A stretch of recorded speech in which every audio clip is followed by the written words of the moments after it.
담임 목사님께서 믿음 안에 서는 것이라는 제목으로 말씀 증거해 주시겠습니다. 이 시간 우리 믿음의 고백을 하나님께 드림으로 말씀 앞에 함께 나아가도록 하겠습니다. 하나님 나를 사랑하신다. 하나님 내 인생에 크고 비밀한 계획 가지고 계신다. 하나님 오늘도 나와 동행하셔서 그 계획 이루어 주신다. 아멘. 그렇게 될 줄로 믿습니다. 아멘. 오늘날 우리 주변에 존재하는 기독교 이단들이 교회를 비판하는 내용들에 공통적으로 등장하는 것이 몇 가지가 있습니다. 그 중에 하나는 교회가 구약의 전통을 버리고 안식일에 예배를 하는 것이 아니라 주일에 예배를 한다는 내용을 가지고 공격을 합니다. 우리가 잘 알고 있는 대로 구약의 전통은 하나님께서 천지를 창조하시고 제7일에 쉬셨다. 그리고 이날을 안식으로 거룩하고 구별하였다 하여 이날에 예배를 드리는 전통을 가지고 있었습니다. 그런데 신약의 시대는 교회가 안식일에 예배를 하는 것이 아니라 우리 주님께서 부활하신, 그러니까 안식 후 첫날 오늘날 주일에 예배를 하면서 전혀 다른 전통이 세워졌습니다. 물론 초기 교회는 구약의 전통을 따라서 안식일에 예배를 하고 그 다음날 주일에 교제를 위해서 다시 모였던 것이 사실입니다. 그러던 것이 점차적으로 예배와 교제가 하나가 되고 그리고 주일에 예배하는 것이 전통이 되었고 오늘날 이 자리까지 이르게 되었습니다. 초대교회가 분명히 주일을 지키고 있다는 사실을 가장 잘 보여주고 있는 책이 있다면 아마 요한계시록에 있는 이런 문장이 아닐까 싶습니다. 요한계시록 1장 10절입니다. 주의 날에 내가 성령의 감동이 되어 내 뒤에 나는 나팔 소리 같은 큰 음성을 들으니, 요한은 그가 하나님 앞에 말씀을 받는 그날이 주의 날이라고 그렇게 기록을 하고 있습니다. 오늘날로 말하면 우리가 지키고 있는 주일이 맞습니다. 그러니까 적어도 요한이 초대교회에서 섬기고 있을 동안 그때 이미 교회는 안식일에 예배를 하고 있었던 것이 아니라 주일에 예배를 하고 있었음에 틀림이 없습니다. 그리고 이 주일이 예배의 날로 공식적으로 선포된 것은 콘스탄틴 대제가 기독교를 공인하면서부터라고 일반적으로 알려져 있습니다. 그렇다면 신약의 성도들은 왜 기존에 안식일에 예배를 하던 구약의 전통을 깨고 새롭게 주일에, 오늘날로 말하면 주일이고 그 당시 안식 후 첫날에 예수님이 부활하신 날에 예배를 하는 것으로 결정을 하였겠습니까? 물론 이 부분에 대해서 성경이 명확한 답을 주고 있지 않기 때문에 이것이 정답이라고 말하기는 쉽지는 않겠지만 분명한 것은 구약의 이스라엘이 안식일에 예배했던 것은 근거가 율법이었고 신약의 성도들이 주일에 예배를 드렸던 근거는 복음입니다. 그리고 우리가 더 정확히 알고 있는 것은 율법이 온전하지 않아 율법을 완성시킨 것이 복음이라는 사실입니다. 그런 관점에서 율법에 근거하여 안식일에 예배를 한 것이 아니라 율법보다 더 온전한 복음에 근거하여 주일에 예배하는 것이 훨씬 성경적이라 할 수 있을 것입니다. 무엇보다도 우리가 복음서에서 자주 확인하는 놀라운 사실 하나가 있습니다. 놀랍게도 복음서에서 안식일을 가장 잘 안 지키시는 분으로 나오는 분은 우리 예수님이십니다. 상식적으로 생각해보면 가장 안식일을 잘 지키셔야 될 것 같은 예수님께서 안식일에 병자를 고치시고 안식일에 귀신을 쫓아내시고 안식일에 심지어 음식을 먹는 제자들 두둔하시는, 보호하시는 그런 모습을 보여주십니다.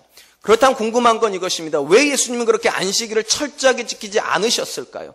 그 당시 모든 유대인들, 경건한 유대인들은 철저하게 안식일을 지켰는데 왜 예수님은 그렇게 안식일을 온전히 지키지 않으셨을까요? 물론 그들의 관점이었어요.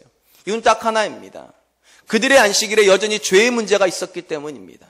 여러분, 죄의 문제가 있는 안식일이라면 그들의 안식일은 온전한 안식일일 수가 없습니다. 또한 죄인이 하나님 앞에 드리는 예배도 역시 아무리 그것이 안식일일지라도 온전할 수 없다는 것이 예수님의 생각이셨습니다. 바로 이런 점에서 진정한 안식일은 죄의 문제가 해결이 돼야 됩니다. 신약의 관점에서 죄의 문제는 언제 해결이 되었는가? 오늘 해결이 된 것입니다. 예수님께서 십자가에 죽으시고 부활하시는 순간 죄의 문제가 해결이 되었고 신약의 성도는 그 믿음에 근거하여 온전함을 가지고 하나님께 예배하기 위하여 주일에 예배하기 시작하였던 것입니다. 아마도 이런 이유에서 신약의 성도들은 율법에 기초하여 안식일에 예배하던 전통을 깨고 우리 주님께서 주신 복음에 기초하여 주일에 모여서 예배를 드리기 시작하였던 것 같습니다. 그런 점에서 기독교 역사와 세계 역사에서 가장 중요한 두 가지 사건이 있다면 모두 예수님과 관련된 사건일 것입니다. 하나는 예수님이 이 땅에 오신 사건입니다. 이 사건이 의미가 있는 것은 이 사건으로 말미암아 BC와 AD의 분기점이 생겼고 성경도 역시 구약과 신약의 시대로 분기점이 생겼습니다. 그렇다면 여러분, 부활은 또 왜 위대한 사건이 되겠습니까? 두 번째 사건이 부활 사건입니다. 왜 부활의 사건이 위대한 사건인가? 앞에서 말씀드렸듯이 예수님이 이 땅에 오심으로 역사의 분기점이 생겼다면 예수님이 부활하심으로 영적인 세계에서도 분기점이 생겼습니다. 예수님이 부활하시기 이전까지 인류 역사는 죄의 권세 안에 있었습니다. 죽음의 권세라고도 표현을 합니다. 그리고 새로운 시대, 예수님이 부활하시고 나서는 새로운 시대가 열렸는데 이것은 생명의 시대입니다. 우리가 잘 알고 있는 대로 예수님이 이 땅에 오시기 이전까지, 그리고 십자가에 죽으시고 부활하시기 이전까지 모든 인류는 죽음 안에 있었습니다. 그래서 아담 이후로 어떤 사람도 죽음의 권세를 넘어가지 못하였습니다. 그러니까 죽음을 숙명처럼 받아들이던 시대였는데 새로운 시대가 열렸습니다. 예수님께서 부활하심으로 이제 더 이상 성도는 죽음의 아래에 있는 것이 아니라 생명의 권세 아래에 있습니다. 우리는 그것을 영생이라고 부릅니다. 그렇다면 죽음의 권세 아래 있다는 것과 생명의 권세 아래 있다는 건 구체적으로 어떤 차이를 가지겠습니까? 대부분 성도님 이것을 정확하게 이해를 잘 못하시는 것 같습니다. 우리가 죽음의 권세 아래 있다는 것을 가장 단적으로 보여주는 것이 구약 이스라엘 백성의 삶을 들여다보면 알 수 있습니다. 여러분, 구약 이스라엘 백성들이 가장 목숨을 걸었던 것이 무엇인 줄 아십니까? 가장 많이 집착했던 것. 그것이 바로 율법입니다. 그들은 철저하게 율법을 지키려고 정말 아둥바둥하였습니다. 그렇다면 왜 그렇게 그들이 율법에 집착을 하였을까요? 답은 하나입니다. 사람이 결국 죽기 때문입니다. 그들은 하나님 앞에 섰을 때 뭔가가 자기가 하나님 앞에 드러낼 의가 있어야 된다고 생각을 하였습니다. 그래서 그렇게 철저하게 죽음 앞에 서기 위하여서 철저하게 율법을 행하였습니다. 근데 문제가 있습니다. 구약 이스라엘의 관점에서 보면, 구약 성도들의 관점에서 보면 사람은 죽기 전에 자기가 구원받았는지 구원받지 못했는지 모른다는 것입니다. 죽어봐야 합니다. 그것이 두려움이에요. 내가 이 정도 율법을 살면 하나님 앞에 의로움을 얻을 수 있는가 모르는다는 거예요. 그러니까 매 순간을 집착할 수밖에 없고 매 순간 말씀에 매여가지고 살 수밖에 없었습니다. 한 번만 생각해 보시기 바랍니다. 죽음이 두렵습니다. 죽음 앞에서 하나님 앞에 섰을 때 내가 의로운 사람인가 아니면 죄인인가 모릅니다. 그래서 매일같이 율법을 그렇게 피 터지게, 죄송해요 이렇게 표현해가지고 정말 그렇게 씨름하면서 살았어요. 그렇게 살았다 생각하죠. 여러분이 구약 백성이라면 그 신앙생활을 즐겁겠습니까? 절대로 즐거울 수가 없어요. 너무너무 힘들 것입니다. 어느 정도만 하면 뭐가 결과물이 주어져야 될 때 죽을 때까지 결과물이 주어지질 않는다니까요. 죽어봐야지 하는 거예요. 당연히 구약의 성도들에게 이런 율법은 지치는 것입니다. 힘드는 것입니다. 치밀 수밖에 없어요. 그래서 어떤 일이 벌어지는가? 너무 힘들다 보니까 꼭 이렇게만 해야 되는가? 훨씬 쉬운 방법은 없는가? 좀 더 쉬운 방법으로 천국에 갈 수 있는 방법이 없는가? 그렇게 해서 빠져든 것이 가나안 종교입니다. 가나안 종교는 쉽단 말이죠. 그냥 여러 신을 섬겨도 되고 내 육신을 따라 살아도 상관없고 그냥 천국 갈 수 있다 보장해 주니까 쉬운 종교로 빠져들었던 것입니다. 그래서 성경에 보면 사망의 권세가 율법을 통하여 죄를 이루었다는 이런 표현들이 나오는 이유가 거기 있습니다. 처음에는 사망의 권세가 이랬단 말이에요. 너 죽는다는 사실을 가르쳐줬어요. 그리고 율법으로 들어오게끔 했어요. 그런데 율법을 지키다 보니까 지쳐버려요. 그럼 그 율법이 결국 뭐로 끝나버리는 거야? 하나님 버리는 것으로 끝나버려요. 하나님 버리고 다른 종교로 가버려요. 그래서 사망의 권세가 율법을 통하여서 죄를 이루어버렸습니다. 이것이 사망의 권세 밑에 있었던 우리의 모습입니다. 근데 여러분, 신약의 시대는 전혀 달라졌습니다. 우리는 죽어봐야 천국 가는지 지옥 가는지 아는 게 아닙니다. 이미 이 땅에서 영접하는 순간 우리는 하나님의 자녀가 되었다고 성경은 선언합니다. 무슨 말입니까? 이미 천국이 보장된 사람입니다. 그렇기 때문에 율법에 매일 필요도 없고, 심지어 죄송해요 이렇게 표현해가지고 말씀에 철저하게 매여야 된 부담감도 없습니다. 엄밀히 말하면. 근데 왜 우리가 말씀에 철저하게 매입니까? 너무 감사해서요. 나같이 부족한 사람, 말씀대로 온전히 살지도 못했던 나같이 불쌍한 부족한 사람을 위해서 아들을 내어주시게 사랑해 주시고 천국 가서 깨어나는 순간 내가 천국에 있다는 걸 느끼는 게 아니라 이 땅에서 하나님을 느끼게 해주신 게 너무 감사해서 구약의 백성과 전혀 다른 모습으로 말씀에 매이기 시작하는 것입니다. 그 말씀에 철저하게 순종하게 되는 것입니다. 그런 관점에서 죽음의 권세 안에 있었던 성도들에게 신앙은 짐이었다면, 무거운 짐이었다면 생명의 권세 아래 있었던 성도에게 신앙은 즐거움입니다. 기쁨입니다. 감사입니다. 아멘 하셨죠? 이 기쁜 날이 언제 시작되었는가? 2000년 전에 예수님이 십자가에 죽으시고 3일 만에 부활하심으로 새로운 시대가 열렸습니다. 그래서 우리가 이 자리에 모이는 것이고, 그래서 우리가 성찬식을 하면서 하나님께 감사할 수 있는 것입니다. 사랑하는 성도 여러분, 저는 우리 사랑과 은혜 교회가 하나님 앞에 고백하는 신앙은 즐거움이었으면 좋겠습니다. 절대 무거운 짐이 되어서는 안 될 것입니다. 우리는 죽음의 권세 안에 있지 않기 때문입니다. 그렇다면 우리가 우리를 위해서 죽으시고 부활하신 예수 그리스도 안에서 죽음의 권세 아래 있는 것이 아니라 생명의 권세 아래 있다는 것은 구체적으로 어떤 것을 의미하는 것이겠습니까? 오늘 갈라디아서 2장 20절이 이 부분에 대해서 우리에게 굉장히 좋은 답을 주고 있다 생각을 합니다. 바울은 먼저 예수 그리스도의 생명을 소유하고 있는 자가 어떤 믿음을 고백하는가를 먼저 이렇게 고백을 하죠. 맨 앞부분에 보니까 내가 그리스도와 함께 십자가에 못 박혔나니. 사실 이 표현은 굉장히 의미가 있는 표현입니다. 엄밀히 말하면 사도 바울은 한 번도 십자가에 죽어본 적이 없는 사람입니다. 근데 뭐라고 표현했는가? 내가 그리스도와 함께 십자가에 못 박혔다고. 더 노골적으로 말하면 사도 바울은 예수님이 십자가에 있었던 그 자리에 가본 적도 없었던 사람입니다. 왜냐하면 여러분 잘 아시다시피 예수님이 십자가는 복음서까지만 나옵니다. 복음서에서 예수님이 십자가가 이루어졌죠. 사도 바울은 언제 나옵니까? 복음서 이후에 나오는 겁니다. 사도행전에서 나와요. 이것도 9장에 가야지만 본격적으로 나오는 사람이에요. 그러니까 그는 한 번도 예수님이 십자가를 본 적도 없고 스스로 십자가에 못 박힌 적도 없습니다. 근데 바울은 이렇게 말해요. 내가 그리스도와 함께 십자가에 못 박혔다고. 도대체 이 말이 말하는 의미는 무엇이겠습니까? 우리가 이 말의 의미를 정확히 이해하려면 사도 바울이 기록했던 로마서로 좀 돌아갈 필요가 있습니다. 로마서에 보면 6장에서 사도 바울이 십자가와 우리 성도들이 받는 세례를 서로 연관시키는 내용이 나옵니다. 이런 말씀입니다. 로마서 6장 3절입니다. 무릇 그리스도 예수와 합하여 세례를 받은 우리는 그의 죽으심과 합하여 세례를 받은 줄을 알지 못하느냐. 그러니까 여기 보니까 십자가를 믿는다는 것은 세례를 함께 받는 것, 세례의 의미 속에 이 십자가가 들어가 있다라고 그렇게 이야기를 하는 것입니다. 사도 바울은 성도가 세례를 받는 것은 단순히 물에 들어갔다 나오는 또는 물에 적셔지는 그런 정도의 의미가 아니라 훨씬 깊은 의미가 있다라고 생각하고 있으면 틀림이 없습니다. 특별히 우리가 이 부분을 이해하려면 예수님과 바울 시대에 그들이 받았던 세례에 대해서 조금 이해할 필요가 있습니다. 우리 성경에 세례라고 번역된 단어는 대부분 문자적인 뜻이 물에 잠그다라는 뜻을 가지고 있습니다. 그래서 가장 정확한 번역은 엄밀히 말하면 침례라고 쓰는 것이 맞습니다. 그런데 우리가 침례교보다는 일반 장로교 전통이 훨씬 많다 보니까 우리 성경이 이것을 세례라고 표현을 한 것이 맞지만 엄밀한 문자적인 의미는 물에 잠근다는 것입니다. 이 자리에 계신 분들 중에 침례를 받는 현장에 가보신 분이 계실 수 있을 터인데요. 침례교 전통은 어떻게 합니까? 사람 물에 한번 푹 잠깁니다. 뒤로 잠그기도 하고 앞으로 잠그기도 하는데 어쨌든 푹 잠궈요. 왜 잠깁니까? 죽음을 선언하는 것입니다. 예수 그리스도를 모르던 시절의 사람이 예수 그리스도 알아서 물속에 들어가면 한 번 죽는 것입니다. 그것이 세례의 가장 의미이고 다시 일어나는 것이 전혀 새로운 사람으로 이제 변화되었다는 고백입니다. 그래서 사도 바울은 이것을 세례와 십자가가 동일한 사건이라고 표현하는 것입니다. 쉽게 말하면 내가 세례를 받는 순간에 저 십자가에 예수님만 못 박힌 것이 아니라 나도 동일하게 못 박히는 것이라는 것입니다.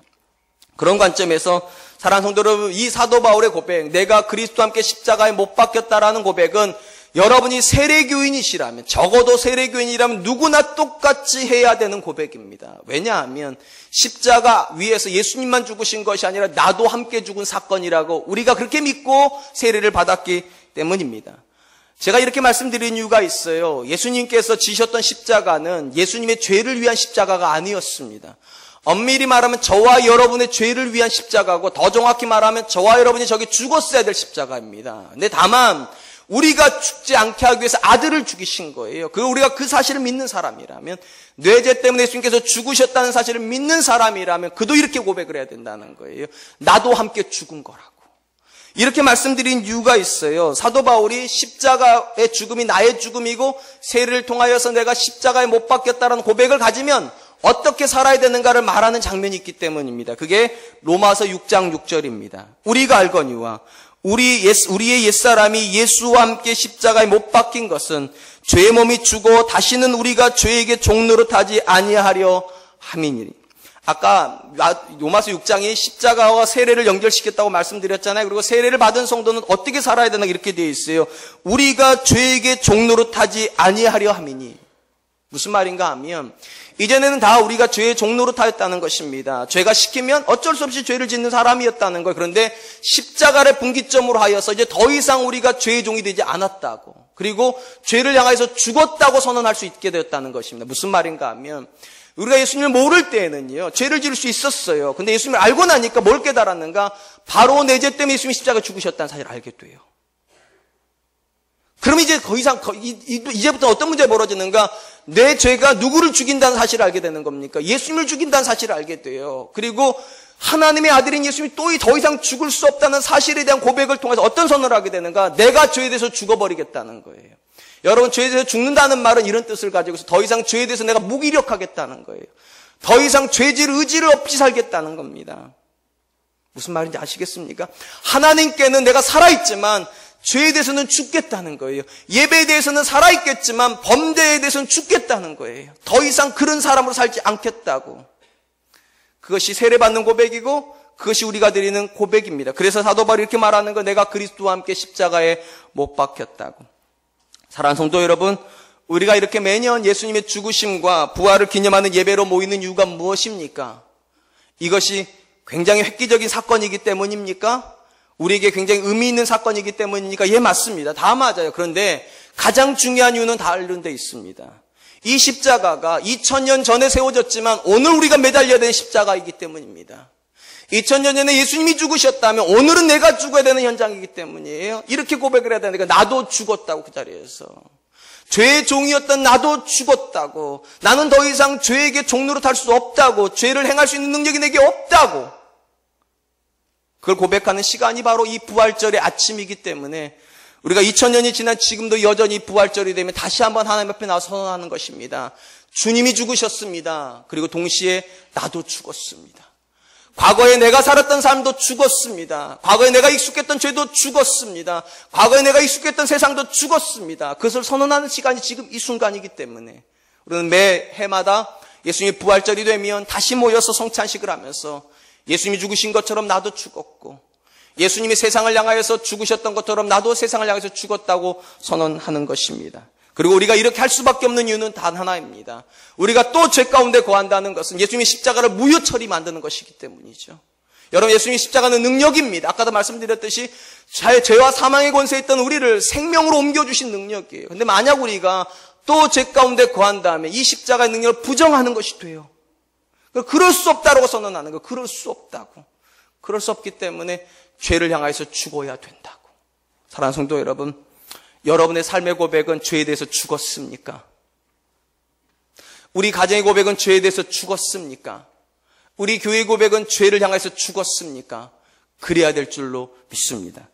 그런 점에서 우리가 예수님을 믿는다는 고백은 단순히 예수님께서 나의 죄를 위해서 십자가에 죽으셨다는 고백으로 끝날 수 없습니다. 거기서 출발을 하는 것입니다. 출발을 어디까지 와야 되는가? 나도 그 자리에서 죽었다는 고백으로 도달을 해야 돼요. 나도 죽은 것입니다. 엄밀히 말하면 내가 죽은 것이 아니라 내 옛자가 죽은 것입니다. 죄를 기뻐하고 죄 속에서 늘 살았던 내 옛자가 저기 죽은 것입니다. 그리고 이제 나는 어떻게 사는 것입니까? 주님이 주시는 생명을 가지고 사는 존재가 되었다는 것입니다. 한마디로 말하면 예수 그리스도를 믿는 순간 우리는 내 자신이 되는 것이 아니라 하나님의 소유가 되어버렸습니다. 그리고 하나님께는 유능하고 죄를 향해서 무능한 존재가 되어버렸다는 것입니다. 이 말은 결코 죄를 하나도 안 짓는다는 말은 아닙니다. 가장 중요한 말은 이겁니다. 죄에 대한 열망이 없다는 것입니다. 여러분, 죽은 사람은요, 열망이 없어요. 죽은 사람 앞에 아무리 좋은 음식을 갖다 줘보세요. 그 열망이 있는가? 죽은 사람 앞에 아무리 많은 돈을 갖다 줘보세요. 그가 열망이 있는가? 죽은 사람 앞에 아무리 아름다운 걸 갖다 줘보세요. 그 열망이 있는가? 죽은 사람은 열망이 없어요. 그래서 죄에 대해서 죽은 사람은 죄에 대해서 열망이 생기지를 않습니다. 이전에는 그렇게 기뻤던 것이 이제는 기쁘지 않고요. 이제는 그렇게 나를 만족시켜줬던 것이 이제는 저에게 만족이 되지를 않아요. 사도 바울이 말을 하자 배설물처럼 여기게 된다고. 사랑하는 성도 여러분, 전 저 여러분들에게도 그런 은혜가 있었으면 좋겠습니다. 바로 예수님을 향해서 드리는 믿음의 고백 속에 그가 예수님과 함께 십자가에 죽었다고 고백하였습니다. 이게 놀라운 경험이고, 근데 이 경험보다 더 놀라운 경험이 바로 다음에 나오는 고백입니다. 이런 고백이죠. 그런즉 이제는 내가 사는 것이 아니요 오직 내 안에 그리스도께서 사시는 것이라. 그가 죽었어요, 분명히요. 십자가에 죽었더니면 어떤 일이 벌어졌는가? 내 안에서 그리스도께서 살아나셨답니다. 내 안에서 그리스도가 거하는 일이 벌어졌대. 이거 어떤 표현이냐면 이런 의미로 이해가 될 수 있을 것 같습니다. 예수님께서 2000년 전에 십자가에 죽으셨어요. 그리고 오늘 내가 저 십자가에 내가 죽는 순간에 놀라운 게 경험된다. 내 안에서 예수님이 부활하신다는 거예요. 내 인생에서 예수님께서 부활하셔서 살아계심을 보여주신다. 놀라운 경험이에요. 예수님의 부활은 과거의 한 사건이 아니라는 것입니다. 오늘 우리가 경험할 수 있는 사건이라는 건 내 안에서 그분이 살아계신다고. 모든 인류 역사는 예수님의 윈전을 기록을 할 때 예수님 죽었다는 것을 과거형으로 기록을 해요. 근데 성경은 예수님을 죽었다고 기록하지 않아요. 살았다고 기록해요. 살아계시다고.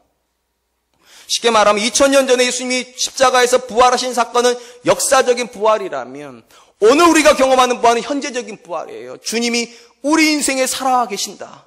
우리가 십자가에 못 박히는 순간, 내가 죄에 대해서 죽는 순간 우리 인생에 주님이 나를 다스려 주시는 경험을 하게 된다. 우리 사랑과 은혜의 성도님들에게 그 은혜가 있는 줄로 믿습니다. 그렇다면 사도 바울이 말하는 그리스도가 내 안에서 사신다는 정확한 의미는 무엇입니까? 성경적으로 말하면 예수님께서 우리 안에 거하신다는 말은 이런 뜻을 가지고 있는 것 같습니다. 성령을 통하여서 우리를 다스리신다. 성령을 통하여 우리를 다스리신다. 제가 이렇게 말씀드린 이유가 예수님께서 믿는 사람들 안에서 일어나는 일을 사도 바울이 이렇게 정의를 내려놓았기 때문입니다. 고린도전서 12장 3절 하반절에 보니까 또 성령이 아니고서는 누구든지 예수를 주시라 할 수 없느니라. 하나님의 믿음으로 복음을 받아들이려고 하는 모든 심령에게 성령을 주신다라는 겁니다. 성령이 그리고 그 심령에 들어가면 그는 어떻게 고백을 하는가? 예수님을 주라고 고백을 합니다. 우리가 아는 주님에 대한, 주인에 대한 고백입니다. 그리고 여러분 잘 아시다시피 이 주인이라는 고백은요, 하나의 고백이 전제가 되어 있습니다. 종이라고 하는 게 전제가 되어 있어요. 종이 없는 주인은 없어요. 그러니까 예수님께서 주인 되신다는 말은 내가 뭐가 된다는 겁니까? 종이 된다는 거예요. 그렇다면 여러분, 주인과 종의 관계는 어떻게 설명이 됩니까? 아주 간단히 설명이 됩니다. 누가 종이냐? 주인의 일을 하고 있는 사람이 종입니다. 정확히 말씀드릴게요. 주인의 일을 하고 있는 사람이 종이에요. 그리고 종이 주인의 일을 하고 있을 때 그 종에게 주인은 살아있는 거예요. 다시요. 종이 누구라고요? 주인의 일을 하고 있는 사람이 종이에요. 그리고 종이 주인의 일을 하고 있으면 그 종에게 주인은 살아있는 거예요. 쉽게 말하면 예수님께서 우리 안에서 살아계신다는 의미는 내가 그분의 일을 하고 있다는 것이고 내가 그분의 일을 하고 있을 때 비로소 우리는 안다는 거예요. 주님이 내 안에 살아계시는구나. 사랑하는 성도 여러분, 여러분의 삶을 향해서 스스로 한번 돌아보시기 바랍니다. 여러분이 정말로 구원받은 사람이 맞습니까?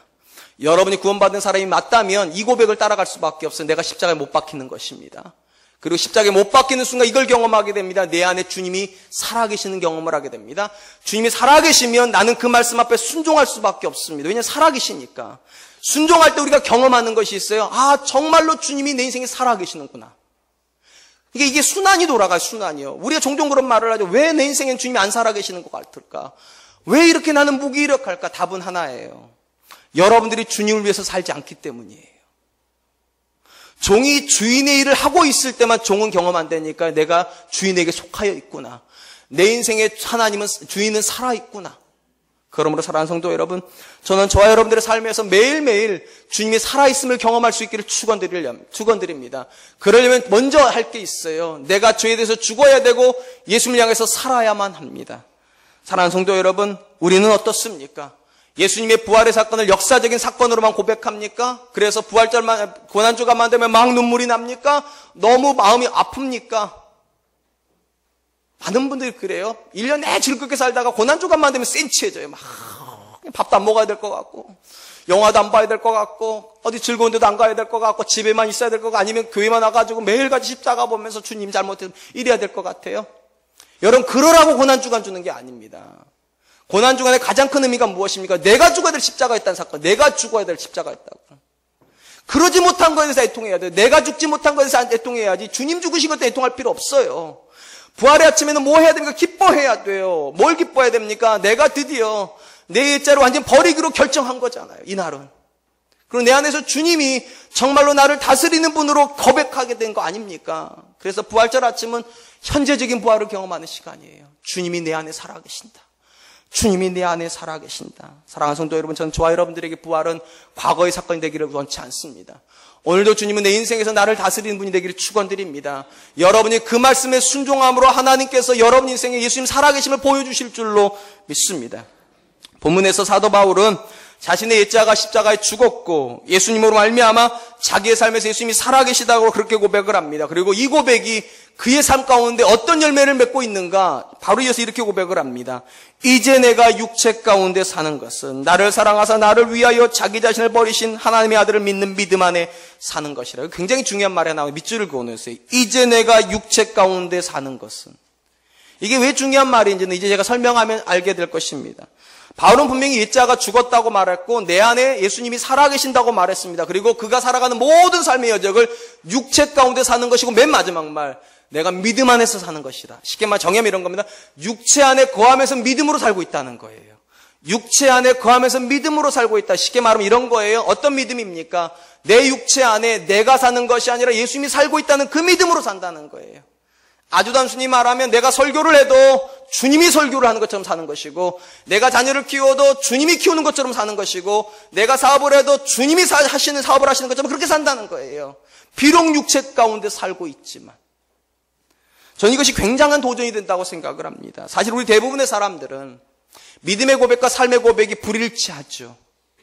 우리도 사실은 바울과 같은 똑같은 믿음의 고백을 가지고 있습니다. 예수님께서 나를 위해서 죽으셨다. 그분이 3일 만에 부활하셨다. 그리고 나도 저 십자가에 죽어야 되고 내 안에 주님이 나를 다스려 주심의 고백을 가져야 된다. 여기까지 다 동일합니다. 그런데 믿음은 믿음일 뿐이에요. 믿음 안에 사는 것이라 이 고백이 없어요. 왜 이 고백이 없을까 도대체? 왜 믿음과 삶이 분리될까 도대체? 답은 의외로 간단합니다. 사도 바울이 이렇게 말하잖아요. 이제 내가 육체 가운데 사는 것은 여기 답이 있어요.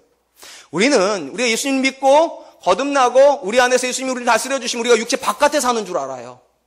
쉽게 말하면 삶의 환경이 완전히 달라지는 줄 안다고요. 근데 안 달라져요. 예수님 아무리 열심히 믿어도 아무리 내 자신을 십자가에 못 박아도 여전히 삶은 힘들어요. 경제적으로 어렵고 자녀는 뜻대로 안 크며 내가 경영한 어떤 일도 사실 순탄하게 벌어지지 않아. 그러니까 어떻게 생각을 하는가?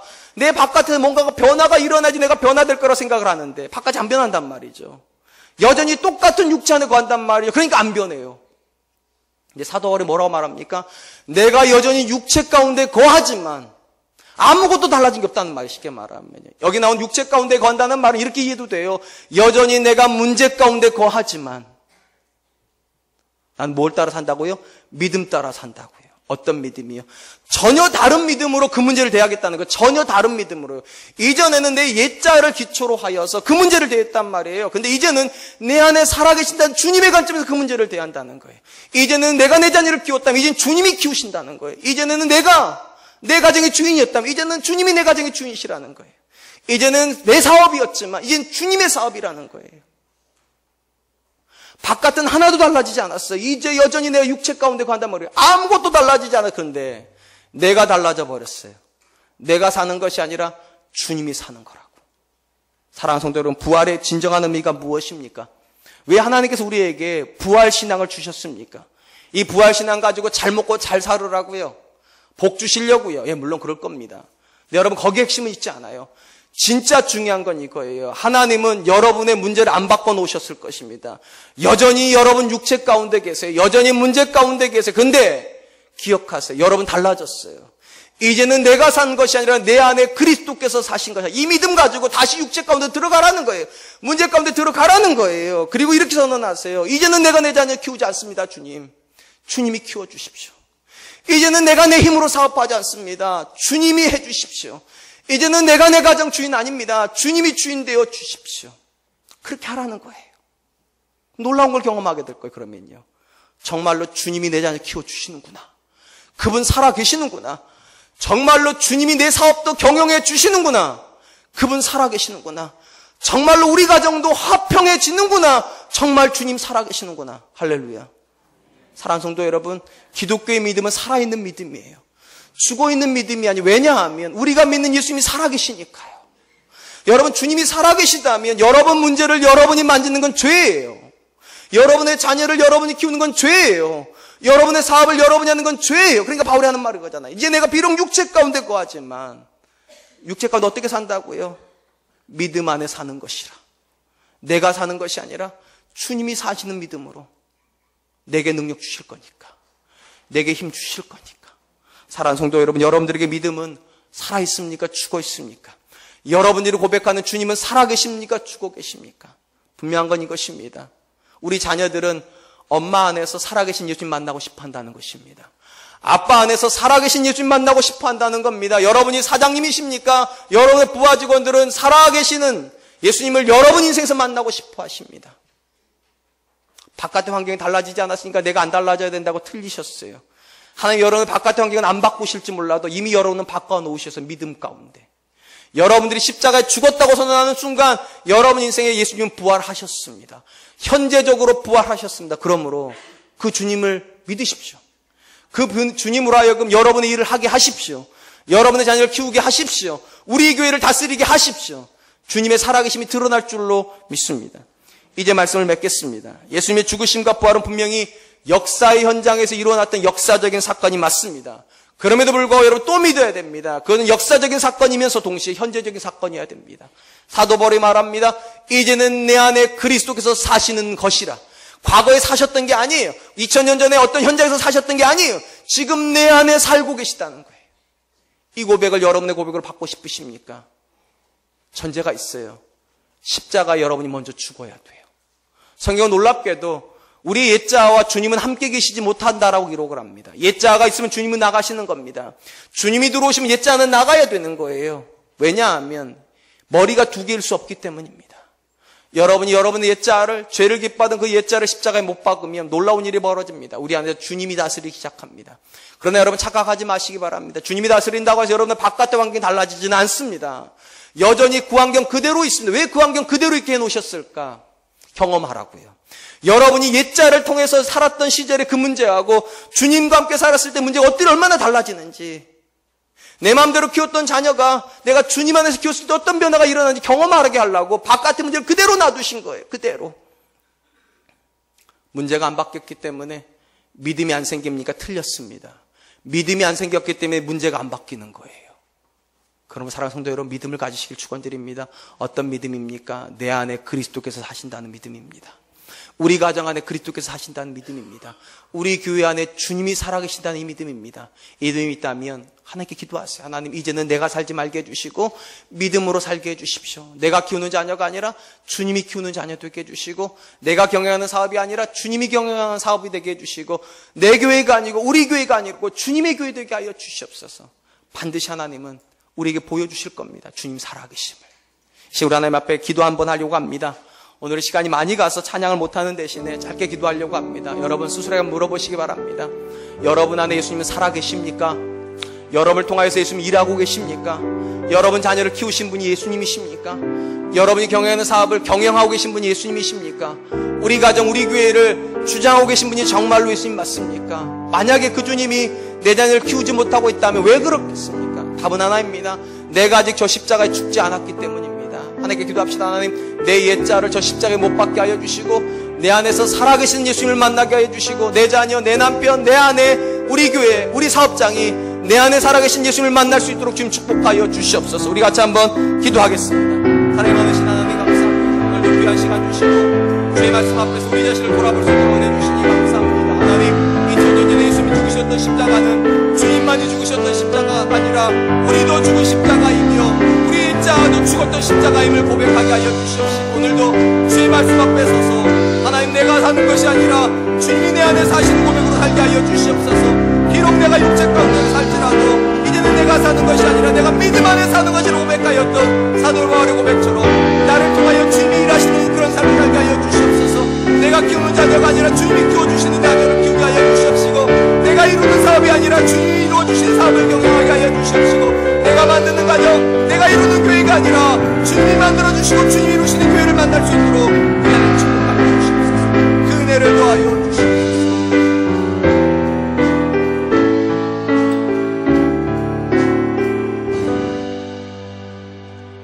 내가 그리스도와 함께 십자가에 못 박혔나니 그런즉 이제는 내가 사는 것이 아니요 오직 내 안에 그리스도께서 사시는 것이라.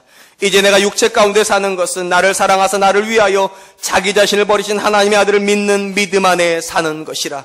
사랑의 아버지 하나님 감사합니다. 도무지 사랑받을 자격이 없고 도무지 하나님 앞에 의롭다 하심을 받을 자격이 없었던 우리를 위하여 아들을 내어주시고 그 아들이 마지막 피 한 방울, 마지막 물 한 방울 흘리심으로 우리가 하나님 자녀 되었음을 고백합니다. 하나님, 이 시간 우리가 이 사실만 고백하는 것이 아니라 예수님의 십자가에 나도 죽었음을 고백하는 시간 될 수 있도록 주님 도와주시옵소서. 이제는 내 안에 내가 사는 것이 아니라 그리스도가 사신다는 고백이 비단 사도 바울의 고백으로 끝나지 말게 하여 주시고 나의 고백도 될 수 있도록 주님 도와주시고, 비록 여전히 우리가 육체 가운데 거하고 동일한 문제 가운데 처하여 있을지라도, 이제는 그것 때문에 낙심하였을지라도 이제는 내 안에서 그리스도께서 행하신다는 이 믿음으로 그 문제를 향하여 믿음으로 달려갈 수 있도록 주님 도와주시옵소서. 내가 키우는 자녀가 아니라 주님이 키워주시는 자녀를 받게 하여 주시고, 내가 세우는 사업이 아니라 주님이 세워주시는 사업을 경영하게 하여 주시고, 우리가 만드는 가정, 우리가 만드는 교회가 아니라 주님이 세워주시고 주님이 경영하는 교회를 만날 수 있도록 주님 축복하여 주시옵소서. 예수님의 부활이 오늘 이 자리에서 우리의 삶에서 체험되어질 수 있도록 오늘도 나를 통하여 일하여 주시옵소서. 감사드리며 예수님의 이름으로 기도하였습니다. 아멘.